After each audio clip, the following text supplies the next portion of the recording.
Culte d'adoration et d'action de grâce. Mokola dimanche 23 mars 2025. Oyo, maman prophétesse Yvette Kenge. Azalaki na pointe pona côté abana na nzambe. Comme le flèche dans la main des guerriers. Na mukanda psaume 127. Verset 3 kilo na 5. Bipai wapi. Maman prophétesse Yvette Kenge.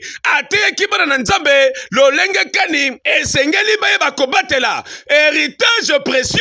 Oyo nzamba pesaka. Lokola bana bazalaka don oyo eutake pa na yenkolo. Louange pe adoration ezalaki na pointe yoka communication. Matin ezali comme des flèches dans la main du guerrier, ainsi sont les fils.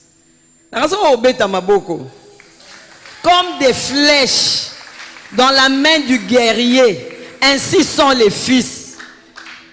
Lokola ba flèche na maboko ya mutu abundaka lolenge wanande bana bazali. Amen, amen. Mais bien aimé, le psaume 127, eza psaume ezali attribué au roi Salomon. Le roi Salomon azalaki mwana ya roi David. C'est lui qui avait fait une prière. Tant qu'il fallait qu'il a remplacé papa né na trône. Asalaki prière moko epa nzambe. Alobi nzambe pesanga sagesse.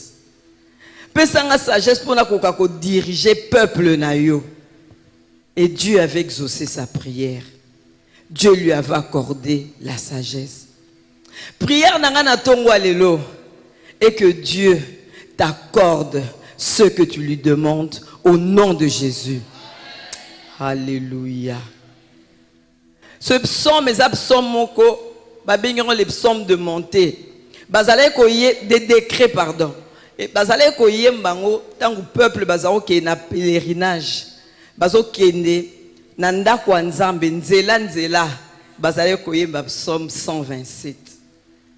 Et bato ba étudier la Bible ba ebisi biso que non seulement ce psaume bazako yembango tango bazo kende nanda kwa nzambe, mais psaume 127 ezala qui peut parmi ba psaume o bazali ko salela pour nous enseigner peuple de Dieu. Amen.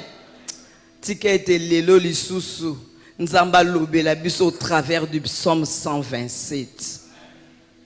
Mais bien aimé, dans verset 3 au tanga, le fruit des entrailles et sa récompense, c'est une bénédiction de la part de Dieu. Mais bien aimé, celui qui fait de telles déclarations, c'est Salomon. Celui qui avait demandé la sagesse à Dieu. Alors, et sa récompense, et sa bénédiction, mais bien aimé, quand nous lisons ça, nous suivons ça, nous devons comprendre que, au-delà du fait que bana bautaka na union ya mwasi na mobali, nous devons comprendre qu'origine penza ya bana ezali nzambe. Bana bautaka nde pa nzambe. Yango ba mama musu balobaka, tobotaka mwana kasi tobotaka motema na yete.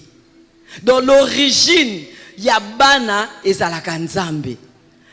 La preuve en est que et ça peut na batu musu baza en couple basala pe bambule belé mais bazo ko rozwa pe banate biso moko pe na za témoin na sala presque 22 ans j'étais marié mais na za ko rozwa mwana te donc au botama ya mwana me bien aimé et utake pa nzambe makamba robota eza makamwa nzambe na lingi bongo parce que ye moko nzamba si abongisa makambo alobi soyez féconds, multipliez, remplissez la terre. Bana na nzambe ya les ambassadeurs pour Christ. Bipai wapi le prophète Gary Kenga kumbelaka. Bazalaka toujours na souci semoko ya komema libota na nzambe na nzela malamu po ete boka na kosala nzambe baye pe na ndenge ya solo. Qui dit mieux?